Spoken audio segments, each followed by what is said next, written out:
Welcome everyone. Thank you guys for joining.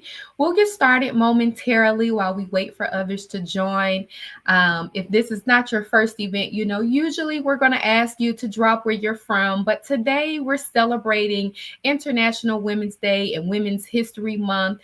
So I'm going to ask as you come in to drop in the chat a woman in your life that you wish to celebrate and uplift for this Women's History Month. Go ahead and use the chat, say hello. But we are celebrating Women's History Month, so we want to hear from you, any woman in your life or not, that you just want to put out there to celebrate today.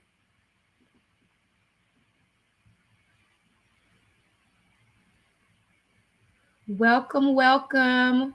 We see you guys are joining in. For those of you guys that are just tuning in, we are celebrating Women's History Month. So as you come in, just drop a line in the chat and let us know who a woman in your life who you're celebrating. I see those answers coming in. Your mom, your aunts, yes, all of those women in our lives, those mother figures to us. I have an older sister. We are 10 years apart. So growing up, I always thought of her as my second mother because she looked after me. And so I definitely understand that. We're celebrating sisters. I see, Robert, we're celebrating your sister. More mothers are coming in. So we definitely want to uplift them. Continue to drop those women in the chat. But we're going to go ahead and get started. So welcome again, everyone. My name is Sherelle Bailey, and I have the absolute honor of serving as the Director of Events for the IT Senior Management Forum. Today, I am beyond excited to welcome you to this extraordinary event presented in partnership with ITSMF and the Women's Business Collaborative. Together, our two organizations stand united to deliver something truly groundbreaking, a leadership exchange on artificial intelligence and cybersecurity for International Women's Day 2025. And this is more than just a conversation we're having today. This is a call to action. At ITSMF, we are fearlessly committed to preparing professionals for executive roles in technology and to impact organizational innovation and growth. And the WBC is on an unstoppable mission to achieve equal position, pay, and power for all women in business. So when you combine these two forces, there is nothing that we can accomplish. This year's International Women's Day theme is Accelerate Action. And let me tell you, we cannot afford to wait. Accelerate Action reminds us that progress is not promised. It requires us to push harder, move faster, and speak louder. It calls on each and every one of us to break down those barriers and biases that continue to hold women back, whether it's in the boardroom, the classroom, or even our very own living room. So when I hear Accelerate Action, I think of all of the women who came before us, the pioneers, the trailblazers, the warriors. These were the women that were told no. They were told they're not strong enough or women don't belong here. And they answered back, watch me. So today we honor them, but we also shine a light on all the women who are still breaking barriers right now. The first woman to sit at the head of a table, the first woman in her family to graduate college, the first woman to say, I deserve a seat in this room, but then pull up a chair for others. Yet, despite all of this progress, the World Economic Forum reminds us that at our current pace, it will take until 2158. That is 5 more generations before we truly reach gender parity. And that's just unacceptable. We're not waiting another lifetime for equality. We're accelerating action right now. And that starts with conversations like the ones we're having today. We're thrilled to kick off today's program with a dynamic fireside chat between Johanna Jones, ITSMF's president and CEO, and the founder of and CEO of AI Innovision, Alicia Little, as they explore the future of artificial intelligence and how women are not just participating in that future, but leading it. Followed by that, we'll turn our focus to cybersecurity with an insightful panel discussion moderated by the CEO of the Women's Business Collaborative, Gwen Young, where we'll dive into how women are safeguarding our digital world and creating safer and smarter futures. So, whether you're joining us live or catching the replay, whether you're joining us from StreamYard, YouTube, LinkedIn, or Facebook, welcome to a space where women lead. Welcome to a movement that won't wait. And welcome to the next chapter of progress, where together we will accelerate action. I'd like to introduce and welcome our moderator for our fireside chat, ITSMF's president and CEO, Johanna Jones. Thank you, Sherelle. Thank you so much. Awesome. Absolutely. Welcome. Thank you. Thank you. And so, Johanna, if you don't mind, I'd like to read a little bit about your bio before we welcome Alicia to the stage. So, for those of you all that are not familiar with ITSMF President and CEO, Johanna has been leading the ITSMF team and organization for the last 4 years. So, she is no stranger to being a change maker. She hails from St. Louis, Missouri, and has spent over 20 years of fundraising, marketing, and executive leadership experience in nonprofits. Johanna has personally raised over $55 million for nonprofit organizations, and those organizations have addressed poverty, mental illness, education, and career pathways. She's also served on several nonprofit boards in St. Louis and regionally. She is a 2022 awardee at the Minority Business Development Administration Tribute to Women Business Leader and is the co-author of Understanding the Game of Executive Leaders, Strategies to Win. She holds a bachelor's degree from Jackson State University and a Juris Doctorate from St. Louis University School of Law. Welcome, Johanna. Thank you so much. What a great way to kick off International Women's Day and Women's History Month. Awesome. Our panelist for today is Alicia Little. She is a renowned AI strategist known as the Queen of AI. She's an entrepreneur and TEDx speaker with over 2 decades of experience at the intersection of artificial intelligence, digital transformation, and business innovation. As the CEO of AI Innovision, she helps organizations harness the power of AI to optimize efficiency, drive innovation, and scale impact. Alicia's expertise spans generative AI, AI ethics, automation, and business transformation, making her a sought-after keynote speaker and thought leader in the AI space. Her mission is to demystify AI, accelerate digital transformation, and equip leaders with the tools to thrive in an AI-powered world. Please welcome the Queen of AI herself, Alicia Little. Thank you, Sherelle. Hi, everyone. Hi, Johanna. I'm excited to be here today. Absolutely. I couldn't sleep last night thinking about this conversation. Yes. So I am going to bombard you with questions. So thank you so much, Alicia, for all that you are doing to prepare leaders of the future to dive into AI and to use it to maximize personal growth, business growth, and harness the technology revolution. You are making history. So thank you for everything that you are doing. Thank you. How did you develop these AI skills? I know that you're a serial entrepreneur, but if you think about this current environment, there are CEOs on the call now, founders of businesses themselves that are thinking about the skills needed to future-proof their business. There are technology leaders right now thinking about where's the puck going and how do I future-proof myself as a leader. How did you make this pivot and select AI as the place to develop skills? Absolutely. Absolutely. So this is my 25th year as a business owner. So I'm excited about that.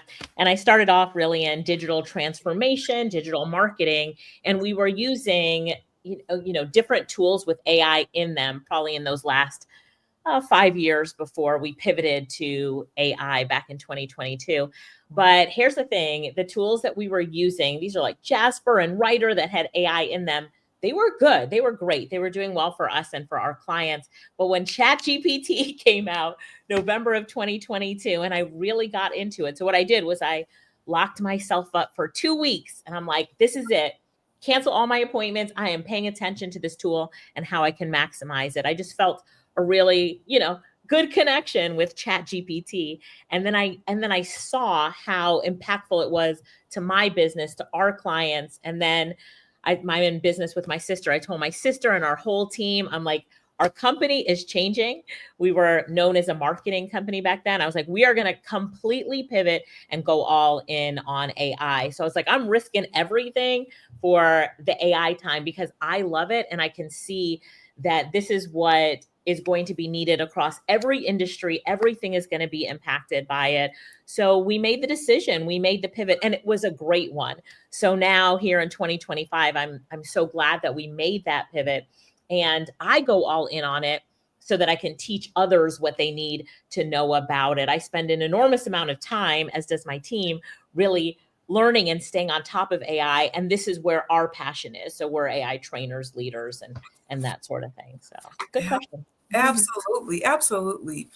So piggybacking on what you said, I attended an AI summit last year, and I heard the CEO of NVIDIA, Jensen Huang, say, AI will democratize intelligence.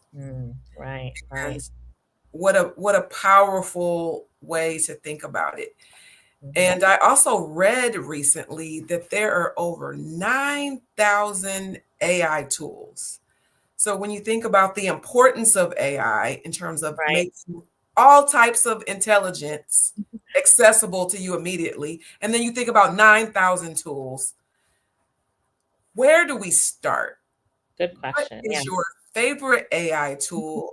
And for the person that is not a technology executive right now, or even one that is, how do you build this skill set with 9,000 tools out there? Right. You're so right. Right. Yeah, you're so right. There's so many tools out there. And when I think about the problems or the roadblocks or the things that businesses need, you think about there is an AI tool out there to solve that problem, or multiple AI tools can solve the problem. So I like to define objectives first. I'm like, what are the problems we're trying to solve? And then what's the AI tool that can solve the problem? But when I'm looking at AI tools, I'm looking at the tools that are constantly upgrading and that have large investments behind them. And every time I log in, there's something new. So the tools that are really, staying on top of their game as well, because out of those 9,000 tools, Johannes, so many of them drop off and you don't hear about them tomorrow and they're not in business anymore. So you have to pick those tools. Now, your question about my favorites is, and we've experimented with hundreds and hundreds of tools. I love ChatGPT. So I really know how to use ChatGPT. And once you know how to use it, boom, you can really master it. And I think that's what a lot of people really need to understand, how to maximize and use the tool. So ChatGPT is my number one. Perplexity.ai, I love for market research. It's superb at doing market research. I tested it today against ChatGPT's best model, and Perplexity is still better. So you don't Google anymore, you perplexity.ai. And then as we're moving into this world of AI agents, and backing up AI agents being AI tools that can help us with automation and do specific tasks for us. And they're designed to do this. I love HeyGen. So heygen.com is my tool for avatars and AI agents. Smith.ai is also a really good one for voice agents. And then Claude.ai by Anthropic is a good tool as well. So yeah, some of my favorites. Yes, thank you. Thank you. Thank you so much. So speaking of AI agents, I am one of the books, a new book that's out right now is called Leaders Make the Future, and written by some of our partners at the Institute for the Future, Bob Johansson, Jeremy Kirschbaum, and Gabe Cervantes. And the book is all about 10 new skills that will humanize leadership in the age of AI. Mm. So when we think about our coworkers more and more becoming AI agents and the rapid adoption of AI, Yes. how can we as leaders improve leadership and still expand the human perspective using AI instead of it being AI agents versus humanity, AI agents versus great leadership and powerful teams? How can AI actually help build leadership and humanize the workforce? Right. We have to think of integration. So this is the key word right here, is integration. And it's about integrating, as we like to call it, the human workforce with the AI agents. How are we integrating them as leaders to create more dynamic teams? And how are we empowering the humans on our teams to be more productive and more efficient by integrating AI agents? What do they need to be able to perform better, to be happier in their jobs, because the agents that we create are helping them to be more efficient and more productive? And that really is with human first leadership. So leaders that are empowered by artificial intelligence, they can focus more deeply on the unique human elements of leadership. And that for us is what? Empathy, that's vision, right? That's emotional intelligence. And so as leaders, we say, okay, now that we have AI out there, it's writing the press release for me, so I can take those 3 hours back and focus on being a leader and empowering my team, right? And so I think, as we expand our perspectives on artificial intelligence and what the future looks like, the future workforce of an integration with an AI and human team, as leaders, we look and say, all right, how are we going to empower our team with AI and, again, help them be more effective and productive? Awesome answer. Thank you so much. So as we think about empowering our team, you mentioned efficiency and automation. And that is something that is exciting to me as a nonprofit executive. And I'm sure that on this call, there are founders of their own businesses that are always looking to produce faster, to do more work, to cut their costs. And so the automation is extraordinarily attractive.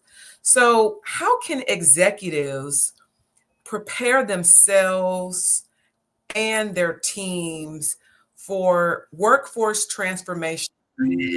There are a million places to start, right? Right. I think for leaders, as they prepare for the workforce transformation, the first thing they need to know is that their team needs to be upskilled. You need to reskill your team. So, roles will evolve. There are going to be roles that will drop off and new roles that are created by AI. Yes. But the ability of us as humans to adapt to that is what is so crucial. So as leaders, how are you upskilling and then reskilling your team? You need to think about that today. And then think about AI as a co-pilot rather than a replacement. So, AI, think about it as augmenting human strengths, creating, more hybrid roles. Right. And then I always think that we need to really build a culture of continuous learning and adaptability. The leader needs to say, and I trained today. So I'm in DC and I did a training today. And the leader who had the workforce in the room said, we must have an environment of continuous learning and adaptability. We must always be learning. And I was so moved by that, saying, this is why this team right here is going to excel, because agility is the superpower in an AI-driven world. And as a leader, we need to be agile. Absolutely. So what do you say? So I am, an AI optimist. But what do you say to our peers who are afraid that AI will replace human intelligence, reduce the workforce. What do you say? I'm sure that's a common answer. I mean, a common. You know what? There is a lot of fear around AI right now. And the truth is jobs will be lost and new jobs will be created. The truth is companies are laying off people who are not AI literate to hire those that are. So I'm always saying, you know what? You see the future, you have fear of it. And instead of fearing it, say, you know what? How can I future proof myself? And the only answer you have is to upskill yourself. I'm sorry, but AI is only going here. You don't have a choice to sit back and say, I'm going to ignore it and I'll be okay because I've been in this position for 20 years. No, this is the times that we're in today. You need to upskill yourself.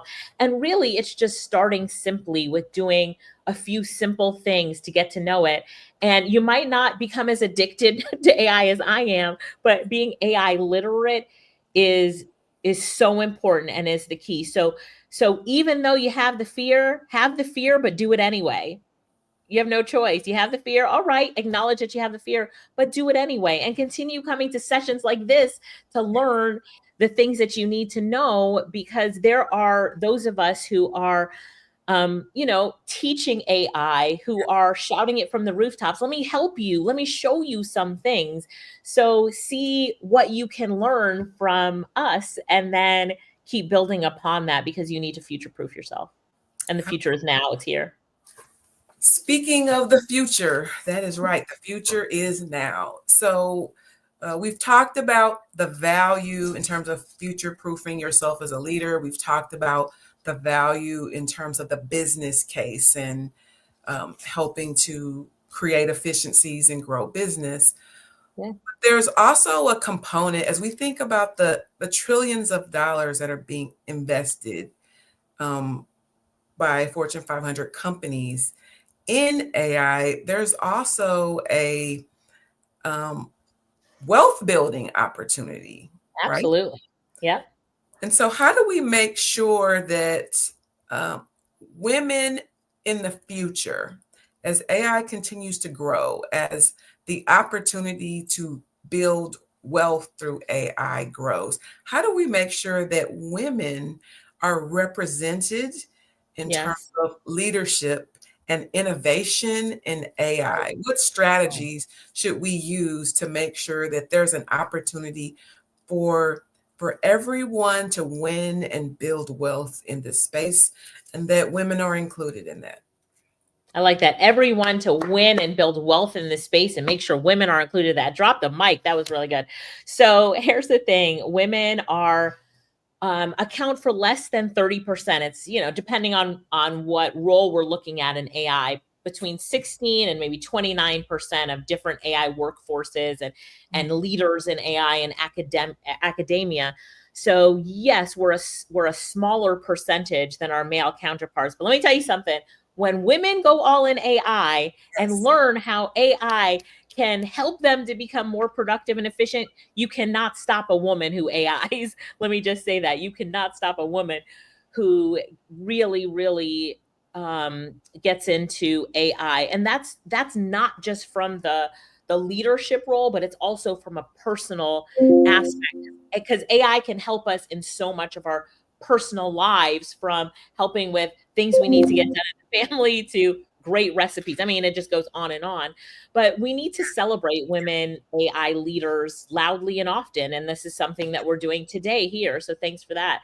We need to make sure that they're getting mentored, and that there's investment in developing women leaders in AI.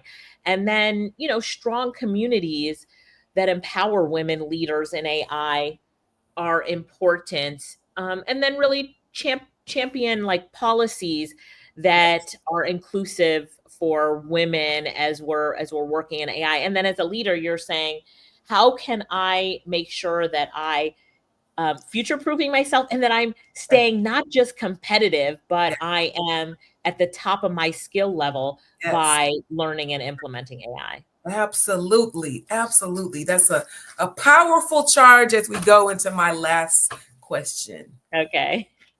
So we are about to open up the chat. So if you have a question, please get your question ready, put it in the chat, and we will be opening this up. So get your question ready, write it, put it in the chat, and we have the queen of AI here today. So take advantage of it. And she's an awesome mentor, and she just said that she was an instructor. So get your questions ready. Absolutely. So speaking of instructing, yes, you do courses. yes, You are excellent at creating opportunities for people to learn. And ITSMF and AI Innovation are collaborating on an AI certification. Tell people more about that. Why? Yes. Why do people want an AI certification? Yes. Why? Because the times that we're in now, you need to not just learn artificial intelligence, but go through a program where you can say that you're AI certified. And this is great for your current career and as you continue to grow and develop, and for business owners as well. So we know that we're in a time now that it's called the AI revolution. Yes. So how are you learning AI and stepping into AI? So our organization and ITSMF teamed up to say, you know what, we need to make sure that the ITSMF members are leading the way when it comes to AI, not just learning AI, but leading the way, getting a knowledge for who they are and the impact that they're going to do, because it's going to be the ITSMF leaders that are going to be transforming industries in this AI revolution. So our certification program, we are accredited. So it's a CPD certified program where we're teaching artificial intelligence. It's both, it's a hybrid learning environment. So we're live once a week teaching and training and answering questions. And then there's also a portal you log into to learn the different things that we've outlined for you to help you stay ahead and stand out in this AI time. So there's a broad audience of people listening today. Is the certification geared towards a technologist? Yeah. So the certification, there are certain parts where we point out, hey, this is for technologists. But when we train, we assume that you have absolutely no knowledge of AI, or this is where we start. Because even some people that think that they really know AI well, we want to make sure that we're teaching at a beginner level, and it just keeps building upon itself. And that's what I love most about the certification. So every single industry, every career is being impacted by AI. It doesn't matter if you're in IT, if you're in retail, if you're in education, if you're in healthcare, every industry is being impacted. And so it's broad. It's broad that you say, well, I know my industry is going to be impacted. I need to learn AI and I need to become certified to future-proof myself. Awesome. All right. So we have some questions popping up in the chat. Okay, I'm ready for them. Okay. So what advice do you have for getting children, especially young girls, into AI without fear? That is a great question, Robert. Here's the thing. You have to meet them on their playing field. What do they love? And how can you integrate artificial intelligence into that?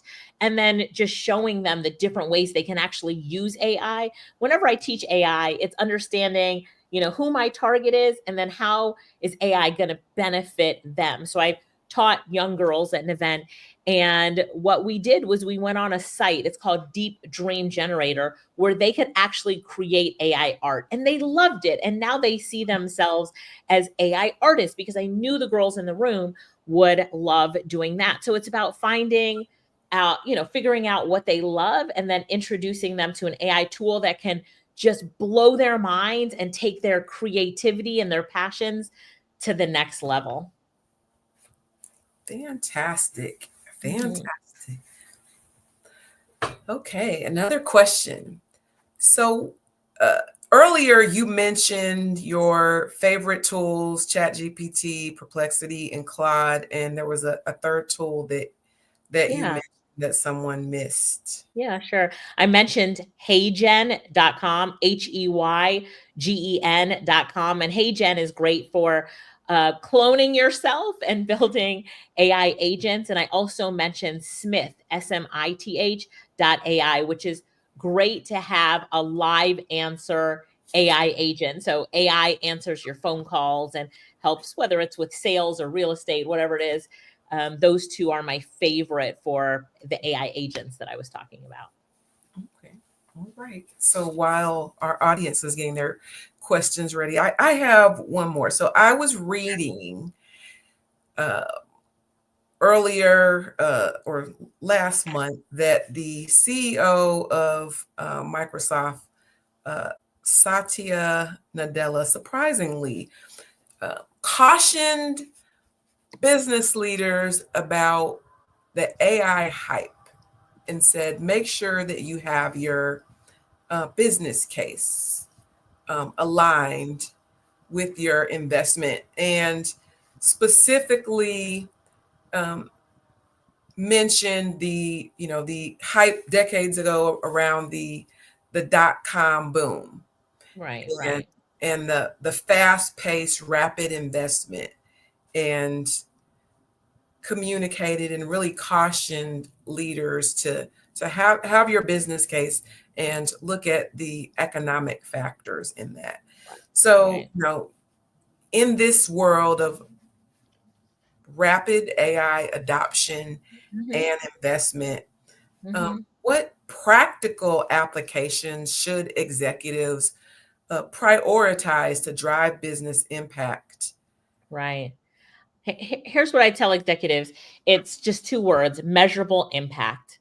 When you're really thinking about how you're going to integrate artificial intelligence, you need to think about what the measurable impact of doing that will be. And so, as there are concerns about the AI bubble, or the need for AI to really demonstrate real economic value within a business, you're looking at, okay, what is the measurable impact? Because it can be measured, but you need to start from the place of saying, from the smallest place. If we just start off with the smallest use case of AI and saying, all right, so I worked with a company and they said, okay, this lady to do these two tasks takes her 35 hours a week with this workload right here. We took that same workload and created AI tools for her. And we took that workload down to 3 hours, from 35 to 3. What's the measurable impact of her time? What's the measurable impact of the business now being able to open their doors more and let more clients in, because now she can work with more clients because we've AI-ified her. So there was measurable impact that they could actually look at in dollars and cents based on her time. And then that sometimes the impact can't always be measured in dollars and cents, but it can be measured in customer sentiment. The customers were happy because they got delivery faster. Delivery was excellent every single time. But so the impact of AI, you start from the beginning and saying, what solution is this? What problem is this solving? And then what is the measurable impact of that? And then the impact that's beyond measure as well, in customer happiness and that sort of thing. And that's when you really really feel like you've got a handle on it. Because yes, some companies are going in and saying, let's go all in on AI, but they haven't Yes. even stopped to say, what are the problems that we're solving and what impact is it going to make on the business if we solve those problems? Absolutely. And that's a behavior that we should be deploying with every big decision as a leader. Absolutely. So Absolutely. that absolutely makes sense. So before we pivot into our next panel, which is about cybersecurity, I have one question I want to ask you. So we can't forget about our cybersecurity professionals, right? Right. And those concerns. And you mentioned AI agents, and I heard Jensen Huang said that in the future, for every AI agent we deploy, there'll be hundreds of agents whose job it is to monitor that agent. But how can our cybersecurity professionals stay ahead and adapt AI-driven tasks?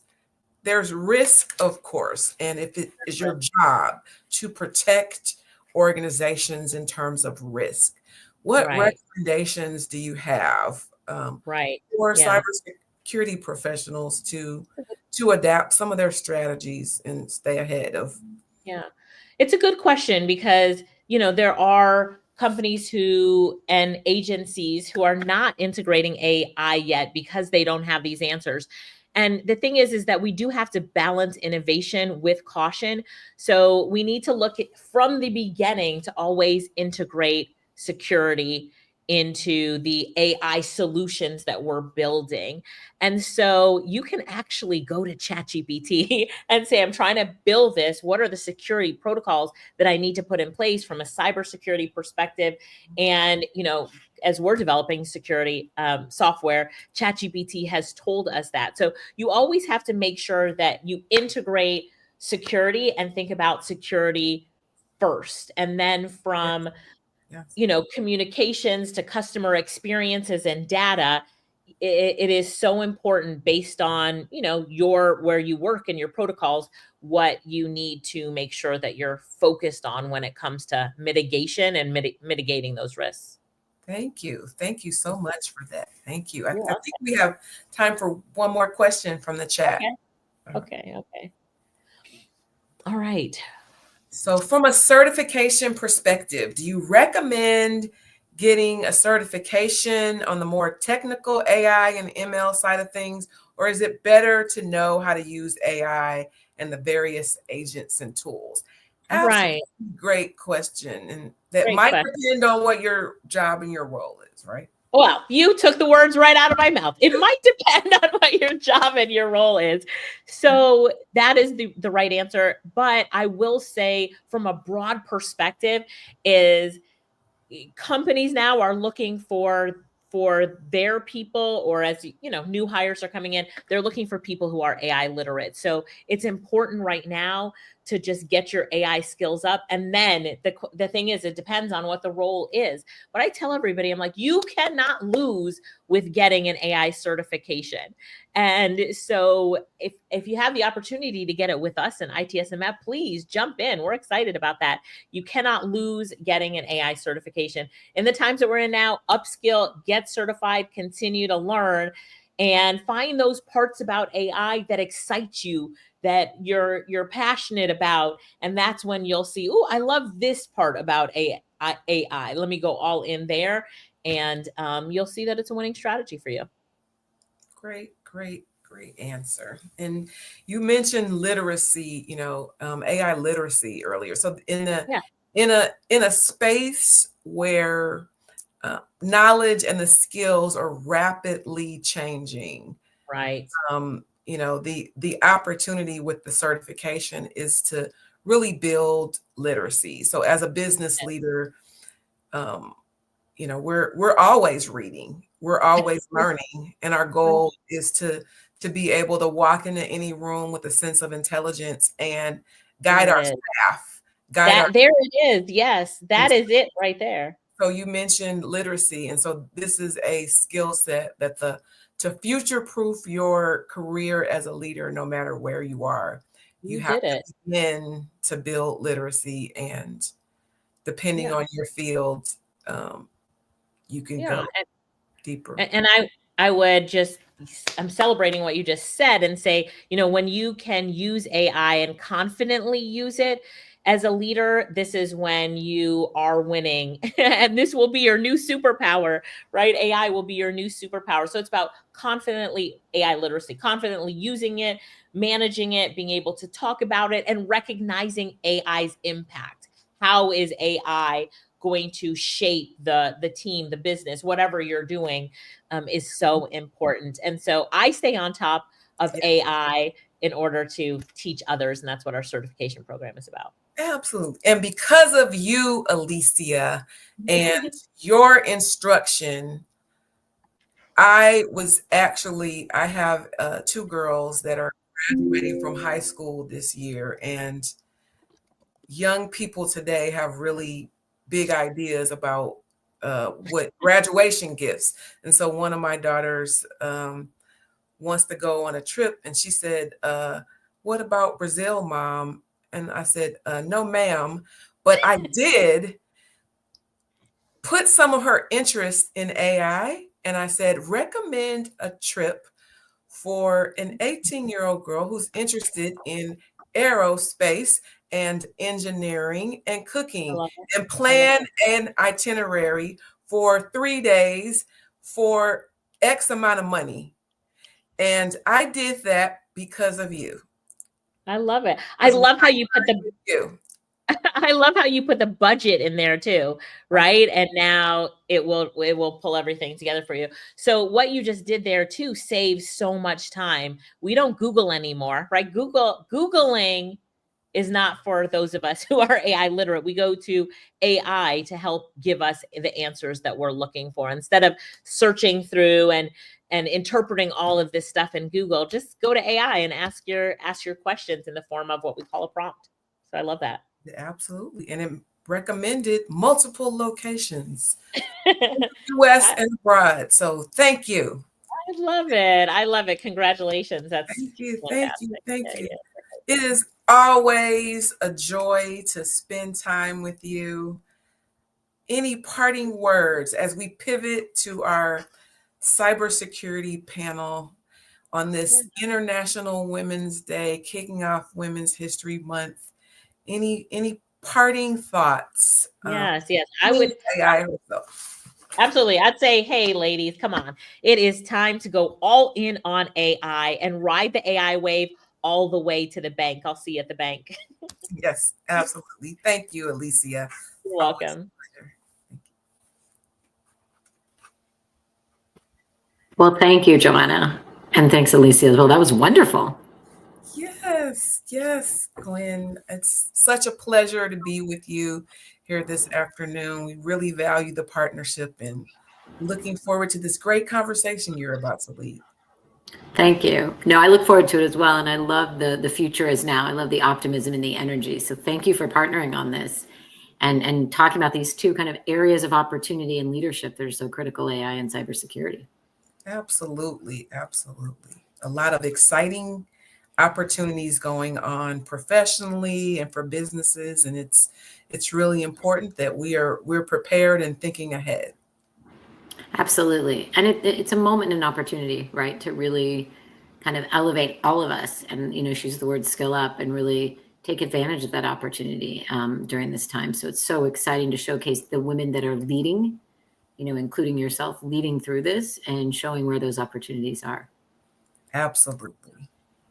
So I look forward, though, to the next panel to talk about cybersecurity. So I'd love to welcome Sharon Burgess, who's the Global Senior Vice President and CISO at BCD Travel, and Yasmin Banerjee, the Director of Professional Services at Akamai Technology. Sharon and Yasmin, so nice to see you, and welcome. It's Thanks great for having us. Yeah, thank you so much for having us. So why don't we start off? I know we've got a lot to cover when we're going to talk about the cybersecurity landscape and what it looks like today, March 6th in 2025. But why don't we start, Sharon, I'm going to start with you, but let's look at, you both have built these amazing careers at the intersection of security, technology, and business strategy. So let's talk about how'd you get to where you are and what are you doing, right? Because some people don't understand exactly what the CISO role is. And so I'd love to hear more about that. Sure. So I'm Sharon Burgess. Gwen, thank you so much for hosting this panel for us, and thank you for having us. So, my journey to becoming a CISO, or journey even to getting into security, is non-traditional, I would say. A lot of people who come into the CISO space or come into security come from technology backgrounds, either converting or transitioning from IT, coming into security. And I came through the compliance kind of door, starting with some audits and that kind of thing, and really started from the very bottom. And a lot of people who join cybersecurity teams, usually it's the, hey, you go, you can do security. How about you do it, right? Many years ago when I started, it wasn't as formalized as it is today. But I've enjoyed the journey and then having progressive roles from there. And then about my role as a CISO, our core responsibility, we always talk about what's called the CIA triad, confidentiality, integrity, and availability, helping our business to keep data and information safe and making sure that we're good stewards of that data. And I have that responsibility at BCD, a global business that's doing travel-related operations in over 170 countries. So it's always a fun time and always dynamic. Imagine, and Yasmin, you're at a very fun and dynamic global company as well. Tell us about your journey and what you do. Sure. And again, thank you so much for having us as a panelist. I work as a director of professional services at Akamai Technologies. And I'd like to share a little bit of Akamai Technologies because my career journey maps very well to how the company has shaped as well. Akamai Technologies today is a leading cloud services provider, and we help deliver and secure and every customer's digital experiences. But prior to a decade back, we were known as a content delivery network focused on just performance optimization. And we moved on to be the security leader, helping prevent cyber attacks against so many important businesses. And why I feel like I mapped my career journey very similar to that is I started as a software engineer. I was doing front-end development for companies. And I moved into the cloud and network space as an architect. But as I saw the company growing and moving into the cybersecurity space, that was a great opportunity for me. And of course, with the very flexible approach that we have at our company in transitioning to different roles, I moved into the cybersecurity world and slowly into leadership. So if there is one common theme which I can draw out of is adaptability, embracing the change that comes in and upskilling yourself, which is learning new domains, diverse skill set, and just keeping yourself ahead of any emerging technologies that are coming. I love that. You both started about kind of where you started, and the previous conversation was about sort of upskilling and seizing the opportunities, so that maps. I want to switch to a little bit about like what the landscape looks like today. You both have extensive experience, right? Looking at security operations globally, and the world is more interconnected every day than it ever was before. What are the biggest cybersecurity threats that organizations face today? I can start if you. It's a great question. Number one, the threat landscape that we see today has always been evolving. It's been for the past decade. There is always new threats coming in. So the question is not which is the biggest cybersecurity threat, but it is more of the complexity and sophistication that these threats are coming today. From simple botnets, which are using stolen credentials to hack a site, to advanced hacking bad vectors who are exploiting zero-day vulnerabilities. There is supply chain risk, VPN abuse, ransomware, you name it, and it's there. And it's getting complex and more sophisticated day by day. So the biggest challenge that organizations face today is not in terms of if we get attacked, it's when we get attacked, do we have a strong posture or a strong, resilient infrastructure to help us? Most organizations definitely do all the basic fundamentals, making sure you have a robust system update system. Do we have good access control? Do we have a good instant response team that can help us? But with the evolving threat landscape, there is a need for every business and organization to do more. And what that more is, depends from different organization to organization. But I'll take a leaf out of the research which recently Akamai did. They created a State of the Internet report, which released in 2025. And one of the biggest things that they talked about is companies and organizations to adapt to a security framework. It could be anything. There could be security in depth, or it could be zero trust, leveraging automation for AI, doing sort of a complete risk assessment, and more importantly, monitoring and visibility. Because if you can't see, how are you going to defend what is at stake, right? So today, the need of the hour is not that one-stop shop or a one-size-fits-all. It is in the way of how you layer your security approach and have a holistic strategy towards defending an organization. Yeah. Maybe I can add to that a bit. And I agree with Yasmin for sure. There's so much technology that's being used to power our businesses. But one of the areas that I'm also super mindful of is people. We just had a wonderful conversation with Johanna and with Alicia, and we talked about AI. And we find that many of the data breaches, over 70% of the data breaches, are because individuals were socially engineered. That may have been the email that you got that said that you won the lottery and you can quit your job. You didn't win the lottery. And people are clicking on that, clicking on it. They're providing their data, and that's giving attackers a gateway into your environment.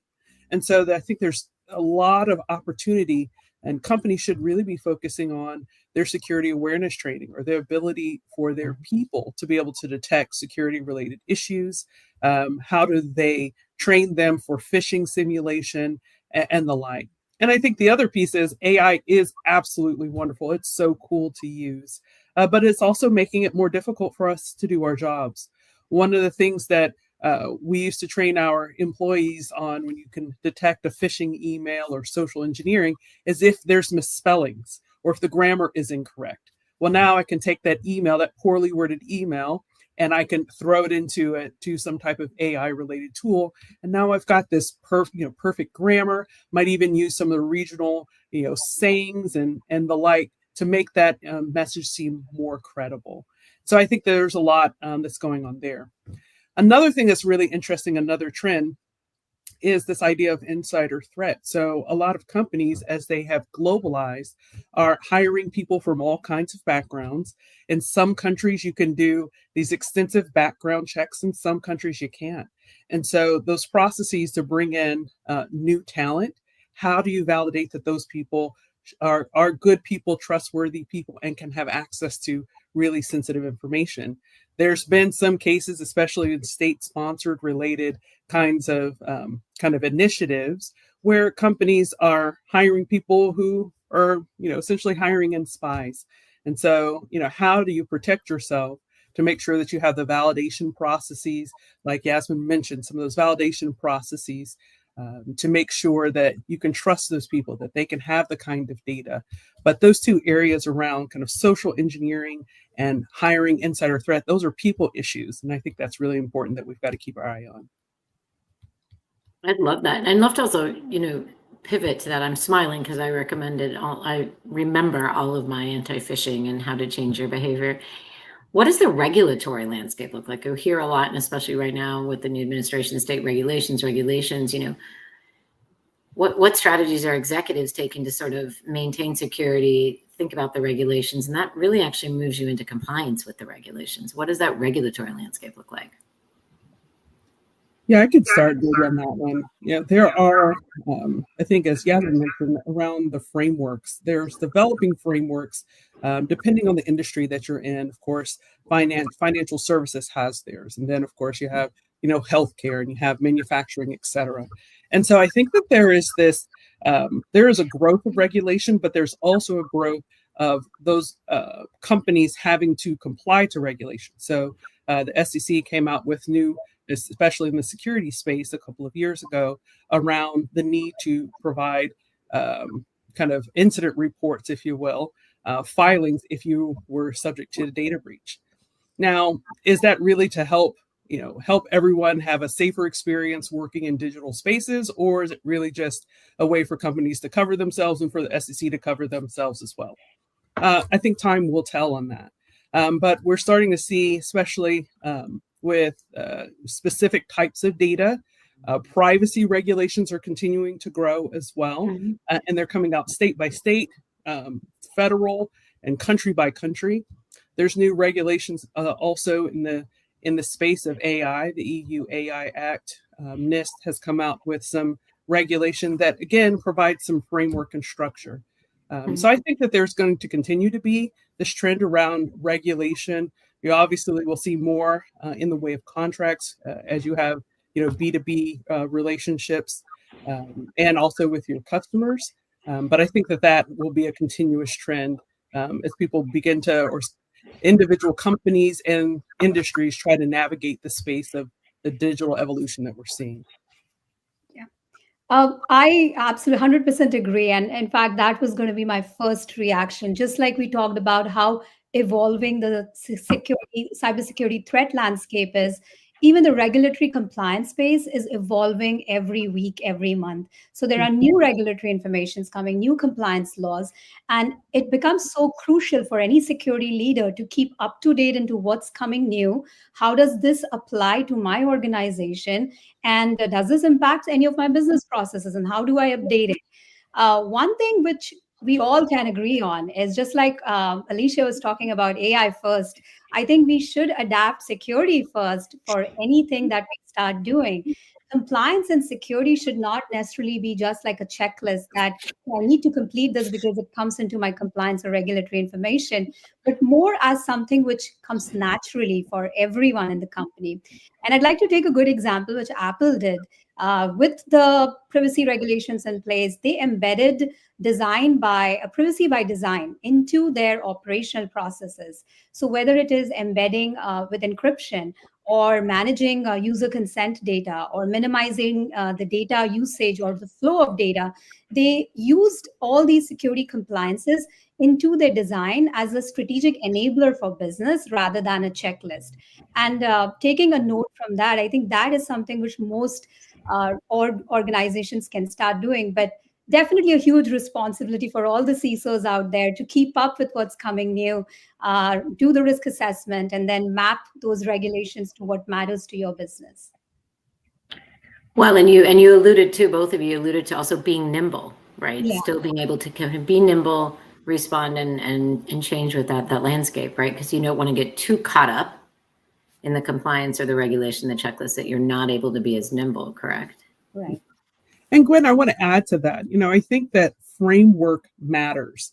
There's some international standards that are that can serve as a skeleton for companies, like an ISO 27000, which is an information security management system. And why that's so significant is as there are new regulations that come out, you can have a sense that we're staying the course.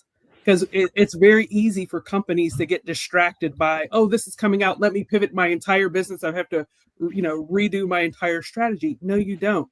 When we put these guardrails in place, we use our frameworks, then it allows us to adapt and evolve as the business is evolving and as the regulatory landscape is evolving as well. I think that's really important.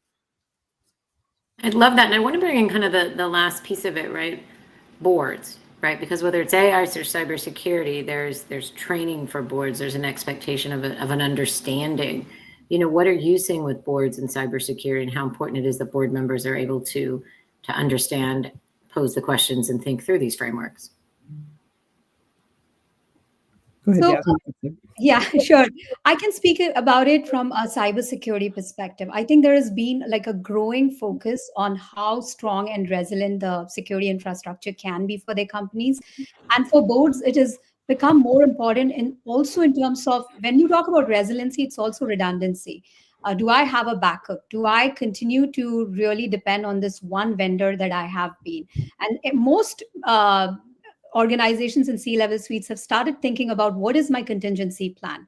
I don't want a one point of failure for my entire business. So they have started doing risk assessments in terms of what are critical applications. Do I have a fallback plan?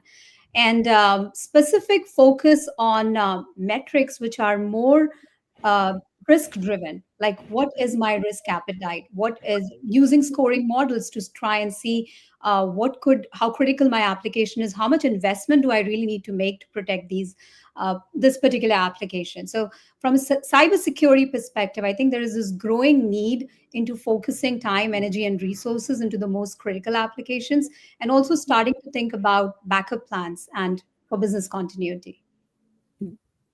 And I would add to that, specifically with boards, boards are now starting to see that they're adding cyber-related skill set to the board. So having people, making sure that there are either security experts that are members of the board that can help round out those discussions when they're hearing from their executive teams. I absolutely agree with Yasmin around this idea of resilience, and where historically we thought of business continuity, it's this idea of cyber resilience. So if you were to experience some type of data event or some type of data breach and you had to shut down, what's the minimal kind of operational package that you need to continue your business while you go through the investigations and the regulatory scrutiny. That can take a lot of time. And so as a business, can you afford to be down while that investigation is going on? How do you balance continuity with resilience? I think is really important. I think I have also seen a trend where board members are upskilling, which is great. We've been talking about upskilling and reskilling throughout this conversation today. But they are bringing up their cyber-related literacy, their technology literacy, and bringing those topics, not just in a committee, but they're now bringing it to the full board, which I think is really important.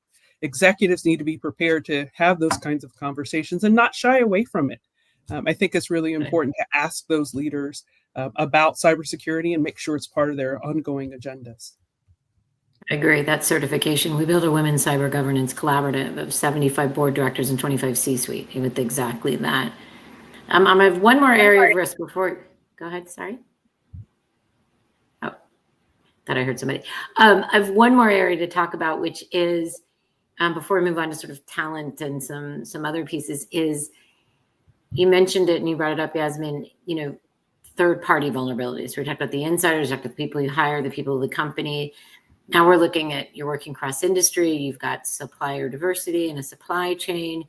What proactive measures should organizations implement to mitigate that sort of third-party vulnerabilities, and what does that look like? Yeah, I can take a stab at it. So when you think of third-party vulnerabilities, and when I think in my head, what are some of the vulnerabilities or some of the breaches we've had in the past? The 2013 Target attack comes at the foremost. We had 40 million credit card credentials exposed.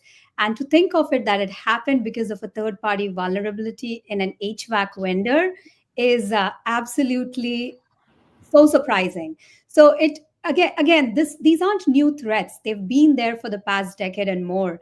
But we are all getting more conscious in our efforts in trying to see how do we mitigate or minimize them.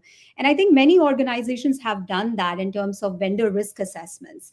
So this can be done in many different ways. But one of the challenges which we've seen with vendor risk assessment is if you have hundreds of vendors, how do you even streamline that process and vet each and every one of those vendors?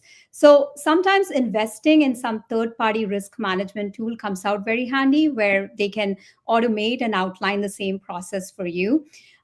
Secondly, entering into and ensuring that your contractual obligations with these vendors have provisions for data protection, have provisions for incident response. How do they react? What is the time to response?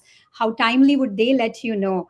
And also have some sort of contract nullifying in terms of non-compliance and some provisions to help protect you. But the most important, which we have as vendors to different customers, have absolutely asked customers to do it with us, are operational readiness drills. And if you can get some of your critical vendors to do a joint operational readiness drills, those are amazing. It not just builds a good collaboration, but also checks for how ready your vendors are in terms of a breach. You can create a hypothetical situation of a breach or an incident and try to walk the dog in terms of who does what, who owns which part, and see the readiness for all your vendors. So I'll take a pause. I know, Sharon, you have a lot to share on this particular aspect. No, that was spot on. There was a lot of things that I would have said. I maybe would have added one thing around. You may have hundreds, even thousands of vendors. Now, which ones are important? A couple of things to think about is, well, what kind of data do they have access to?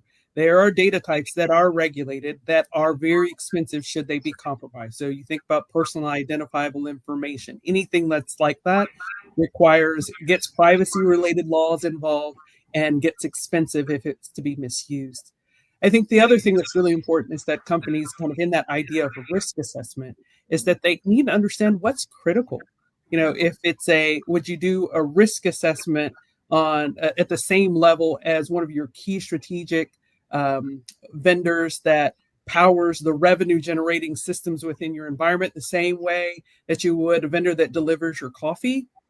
No, probably not, right? So making sure that you understand what kinds of companies or what kinds of vendors help to power your business. What is important? Is uptime or revenue generation your important to you, or is it reputation related systems? So being mindful of that helps to set a foundation that your risk related teams can go and do those assessments and can prioritize all of those vendors that may be part of your ecosystem.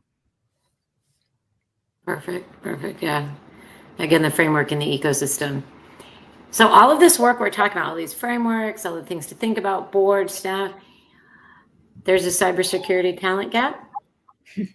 What does this look like? What strategies are companies adopting, right? How are we getting people into this? We've talked about upskilling, right? We talked a little bit earlier on the previous conversation about networking, but what can companies do to fill these and bring on and have really strong, robust, and diverse cybersecurity teams?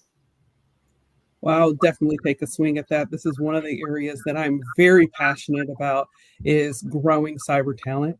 One of the things I think we have forgotten now that we're in our careers and we're professionals is that at some point, someone taught us and gave us an opportunity to grow and learn. And I find within the industry that people are forgetting that someone gave them a shot and helped them to develop. I think that's one of the biggest gaps that we're seeing with workforce and talent development, is that we're not developing people anymore. We're looking for machines, or we're looking for technology, these silver bullets to help us, avoid personnel costs. And I get oftentimes employee costs are one of the largest expense lines that you have within your budgets, but it matters. And so a couple of strategies that we've used and that have worked well is we've been looking for career transitioners, which is an amazing set of skills, people who are already professionals who are looking to move into cybersecurity, for example. They already have some professional skills. They have some particular skills that you can adapt into security, and I think that's been great. Also, looking for talent in non-traditional places. The best example I have is I was at a university doing a speaking engagement, and there was a lady who was a super couponer. She was a super couponer. Now, if you've ever seen like the coupon stuff on TLC and those individuals who do it, they've got the math and the project management and all of these different kinds of skills. And so being able to identify that and say, hey, have you considered maybe project management, or have you considered, you already have this set of skills, have you thought about applying it in this way? And oftentimes people just need to be pointed in those other directions, and I think that that's been important. And I think lastly, what we're seeing is companies that are starting to partner with other nonprofits to identify talent and to develop talent. I happen to sit on the board of an organization called Cybersecurity, which is designed to bring more underrepresented communities into cybersecurity and diversify perspectives within cyber, and partnering with organizations to develop specific training programs and to identify a group of individuals who may not have traditional backgrounds, come from computer science degrees and the like, but have an amazing set of skills that can contribute into the space. So I think there's a number of different ways that talent can be developed. We have to get creative. And it's not just about the technology, but it is also about the people and how you can help them grow. I 100% agree with everything Sharon you said. In fact, the first point that you mentioned, I wouldn't have had my cybersecurity journey or career, or I wouldn't be here talking to you all if it wasn't for the flexible transition of employees to different roles in my company. So I think those are definitely certain things that we're doing. I want to highlight the fact that all businesses kind of want a very highly skilled trained individual, and it's not easy to get them. There could be geographical limitations. You might not have those individuals in the area where you're hiring, or there could be budgetary limitations, and which is why we need to get more creative, whether it is investing in training our internal talent to have them move into the cybersecurity space, or even investing in fresh college graduates. In the past 5 to 6 years, we have done that a lot. hiring directly from colleges, giving them, investing in their training, giving them third-party certifications like CEH, CISSP, upskilling their skill set, and getting them to where we want them, training them, and creating a pipeline of these trained senior cybersecurity resources you want. And I specifically want to also double click on, Sharon, what you said about non traditional ways of hiring. We tried a pilot program, and now it is a full fledged program which runs at Akamai. It's called Akamai Technical Academy. It is open to anyone who has good English proficiency, no degree required. We train them on two different certificate courses. One is networking and one is customer support and service. And based on how they are doing, you can monitor their progress. You can see how they are learning and developing. And you've already created a pipeline of employees who you can recruit once you have those sort of hiring budget available. So absolutely, in promoting and investing in talent, whether it's internal, fresh graduates, and being creative about hiring and not just so much focused on I need this senior or principal cybersecurity expert from the market, can absolutely help an organization build a strong workforce. I love that. I love that. So for the audience, we are about to open it up for your questions, which you can put in the chat. But we always love to do the call to action, right? Broadly labeled the future of cybersecurity leadership. But what are, in your opinion, some of the most critical action that today's cybersecurity leaders can take to strengthen global security, align security strategy with business objectives, and as you both were just talking about, shape the next era of cybersecurity leadership? I don't know which one of you wants to start. Sharon, go for it. Okay. Yeah, I think that for cybersecurity, kind of the future of cybersecurity leaders is to break apart that myth that it's always cybersecurity or the business, like this kind of beef. That it doesn't have to be that. I think that the evolved cybersecurity leader works with their business, understands the priorities. Where's the business trying to go?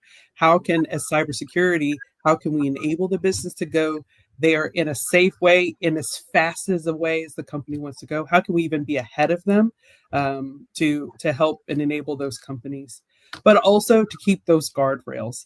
The business a lot, especially with this kind of evolving technology, and especially with AI, everyone's like, yeah, AI is going to solve all my problems tomorrow. As soon as I figure out how to put it in, create the right prompt, right? It's not necessarily true, right? So how do we help to guide the business there, I think is really critical. I think the other piece that I am just a huge proponent of is the basics matter. We're in, March Madness, if you're a basketball fan, and the teams who are able to master or consistently shoot free throws at the end of the games matter. So being able to have those basics like security awareness training, making sure that you have the right set of technologies in place, that's undefeated. There's always going to be these evolved technologies and things that come out, but mastering the basics is absolutely critical. And I think also being mindful of the risk culture. How are decisions made? As a culture, is your leadership, are they risk averse? Are they risk tolerant? Or are they just going to throw caution to the wind and just and press it? And so you have to have an adaptable security approach that goes along with the culture of the business. Wonderful. I couldn't have answered better that myself, but I will just add a couple of more things because security is vast and you have n number of applications. These applications are accessed by n number of people, and you just keep exposing as many attack vectors as possible for any bad vector to start attacking. So how do you protect everything? And the answer is you don't have to. So understanding what the business priorities are, understanding what are critical applications, and starting from there is definitely key.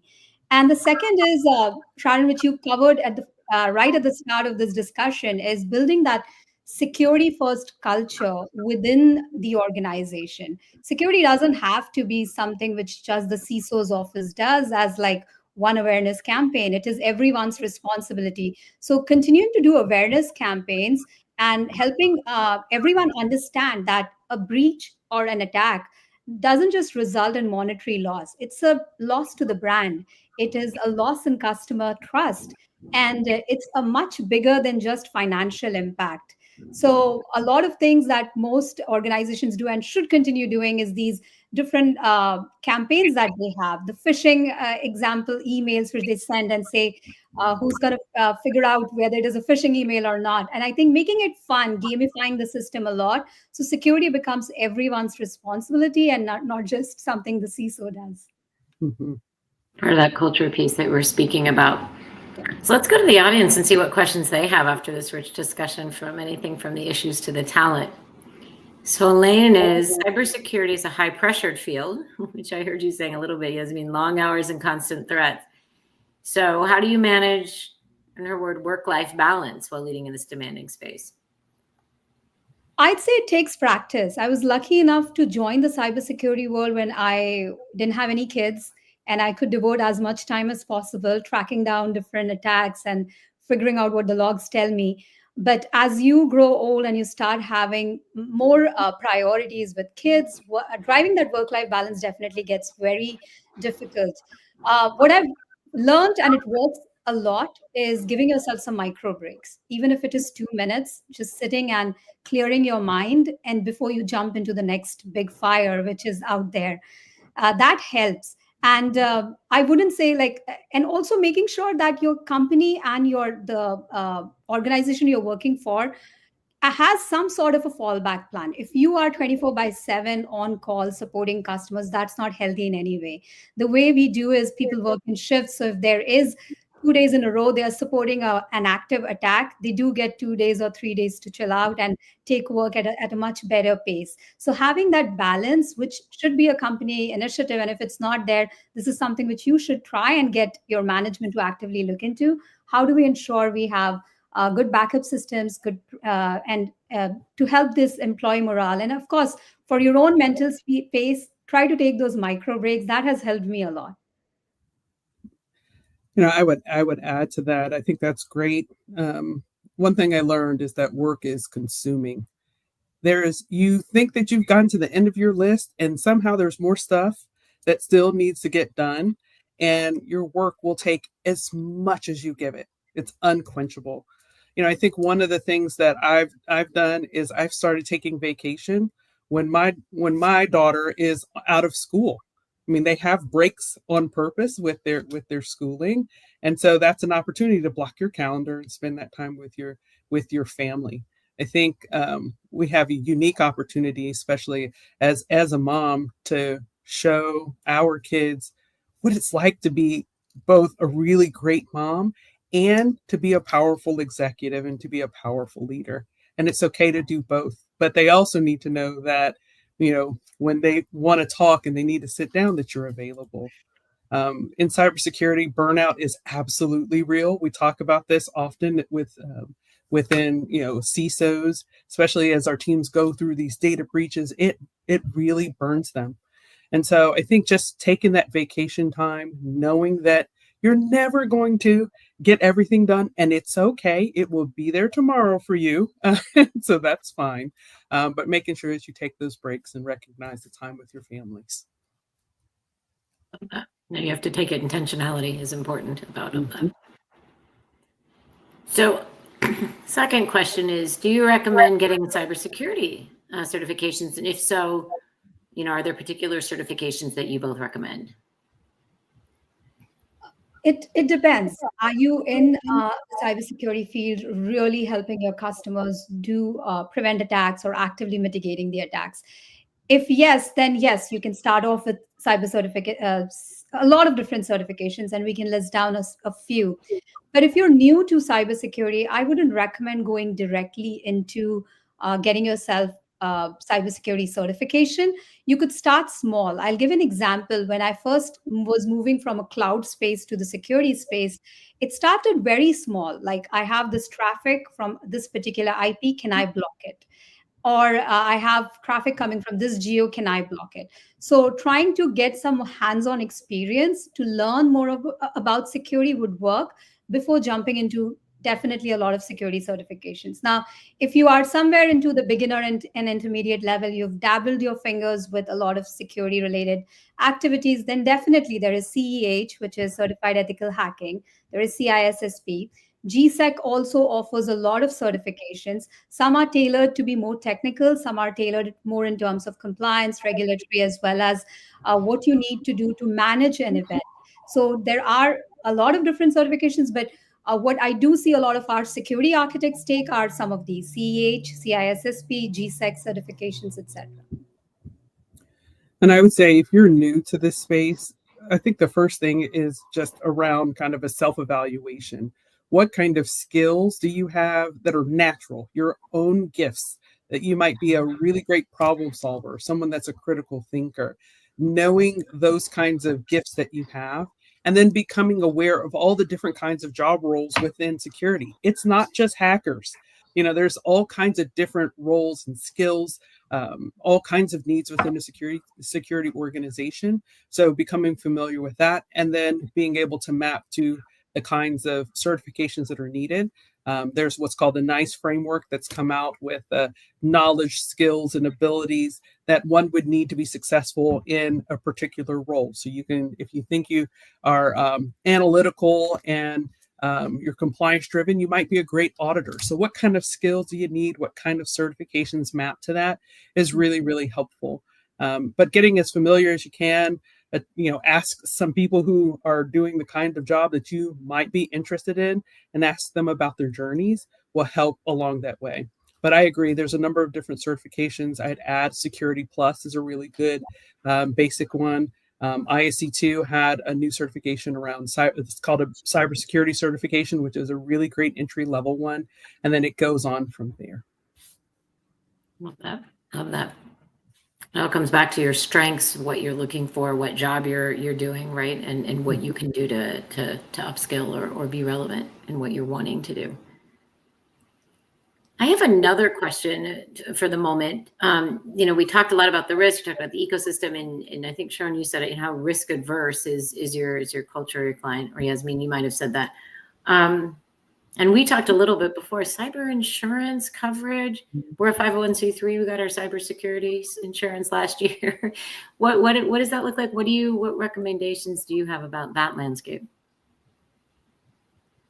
Yeah, so I'll talk about insurance. Insurance is one of those things that you don't need it till you need it, right? But if you need it, you need to have it, right?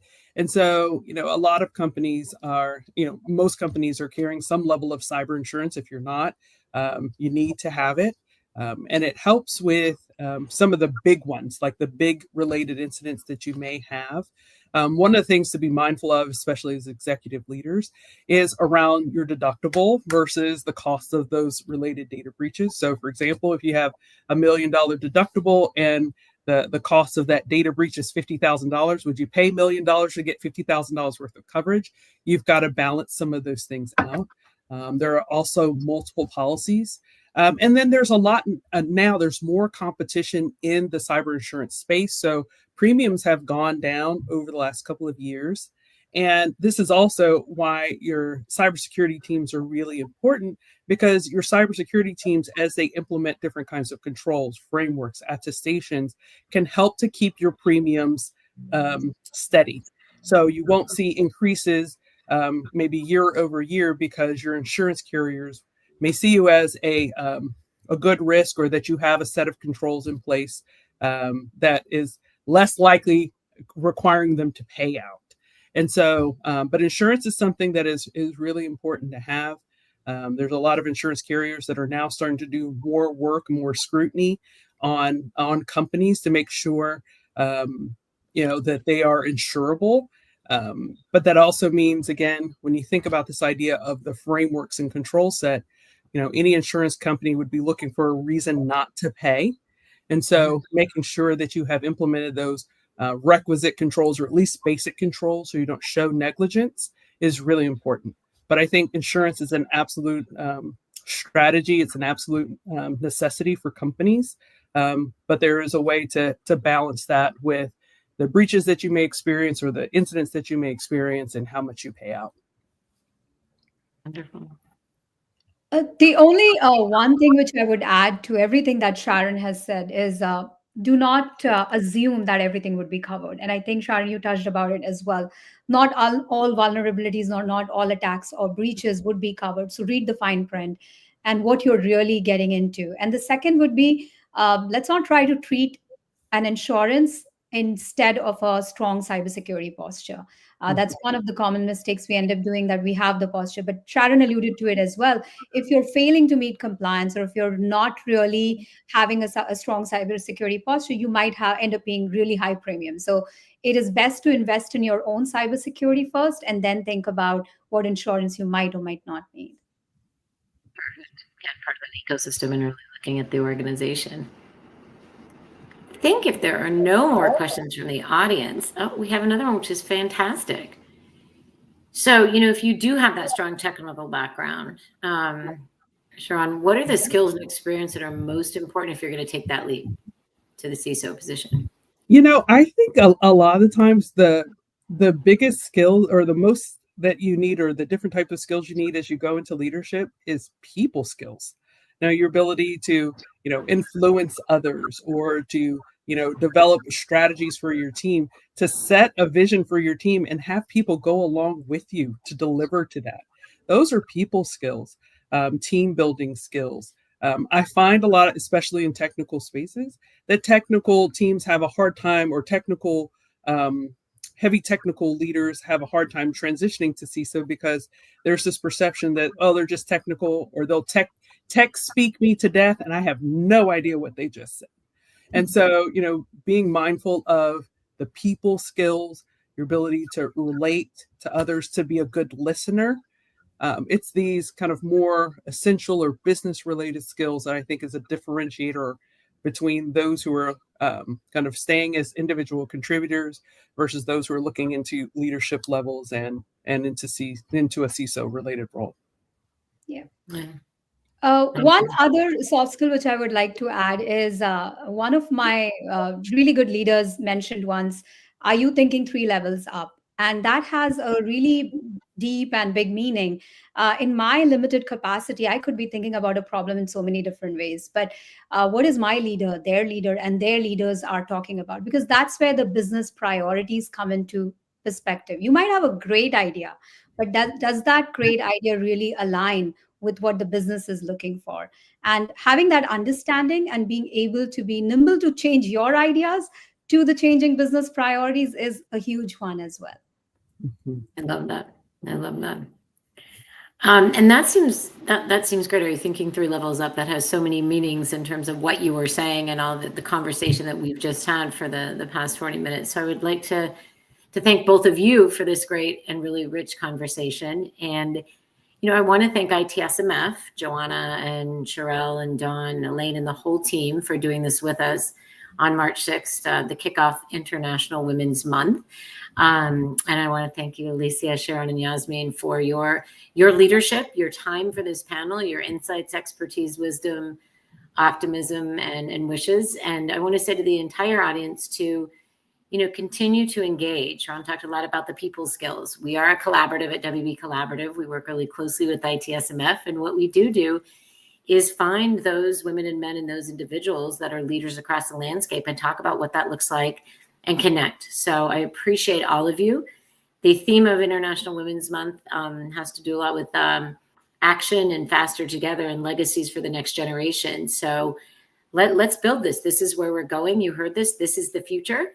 And I want to thank you all for participating, the audience for engaging, and we look forward to speaking with you all again. Have a wonderful Thursday.